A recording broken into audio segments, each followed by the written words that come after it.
অভিষেক, আলো ছড়ানো পারফরম্যান্স সবই ছিল, কিন্তু শেষ বাঁশি বাজার পর একরাশ হতাশা আর স্বপ্নভঙ্গ নিয়েই মাঠ ছাড়তে হলো জায়ান আহমেদকে। হংকংয়ের কাছে শেষ মুহূর্তের গোলে বাংলাদেশ জাতীয় দলের হারটা যেন ব্যক্তিগত নৈপুণ্যের সব তৃপ্তি কেড়ে নিল। ম্যাচ শেষে মায়ের বুকে মাথা রেখে জায়ানের অঝোর কান্না সেই চাপা ক্ষোভেরই বহিঃপ্রকাশ।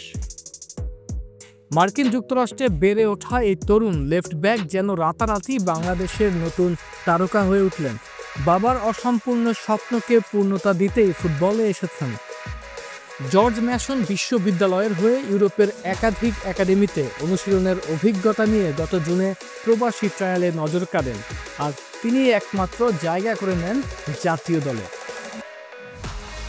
বাংলাদেশের জাতীয় দল এশিয়ান কাপের মূল পর্বে যেতে না পারলেও জায়ানের ব্যক্তিগত নৈপুণ্য ছিল চোখে পড়ার মতো। তার উপস্থিত বুদ্ধি, গতি এবং ক্ষিপ্রতার সঙ্গে ওপরে উঠে নির্ভুল ক্রস করার সক্ষমতা তাকে এক অনন্য উচ্চতায় নিয়ে গেছে।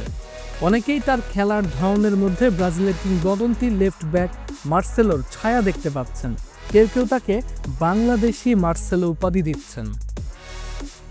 জাতীয় দলের কোচ হাবিয়ের কাব্রেরার চোখে এই প্রতিভা এড়ায়নি, কিন্তু হংকংয়ের বিপক্ষে অভিষেক ম্যাচে তাকে শুরু থেকে খেলানোর সাহস দেখাতে পারেননি কাব্রেরা।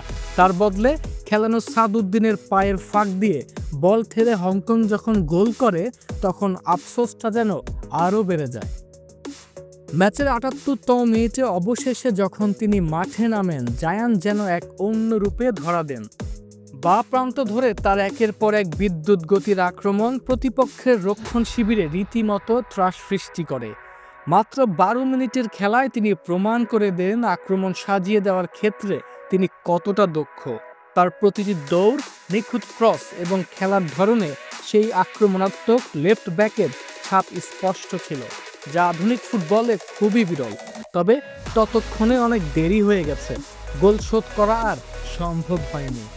কোচ কাব্রেরা তার পরিকল্পনাকে দ্বিতীয়ার্ধে খেলার কৌশল হিসেবে উল্লেখ করলেও ফুটবল বিশ্লেষক ও সমর্থকরা একমত হতে পারেননি।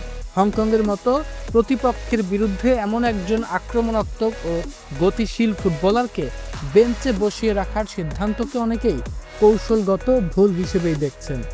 লেফট ব্যাক পজিশন থেকে একজন খেলোয়াড় যখন মার্সেলোর মতো আক্রমণাত্মক ঢঙ্গে দলের গেম প্ল্যান বদলে দিতে পারেন, তখন তাকে শুরুর একাদশে না রাখাটা কোচিং স্টাফের জায়ানকে চিনতে ভুল করার শামিল।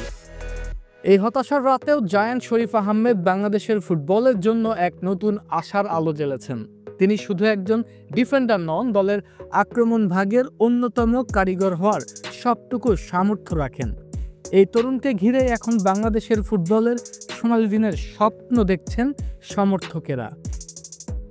এখন সবার চোখ হংকংয়ের বিপক্ষে ফিরতি লিগের ম্যাচের দিকে। জায়ানকে কি এবার শুরু থেকে খেলানোর সাহস দেখাবেন কাব্রেরা, নাকি তিনি আবার সেই কৌশলগত ভুল বজায় রাখবেন, সেটাই এখন দেখার বিষয়।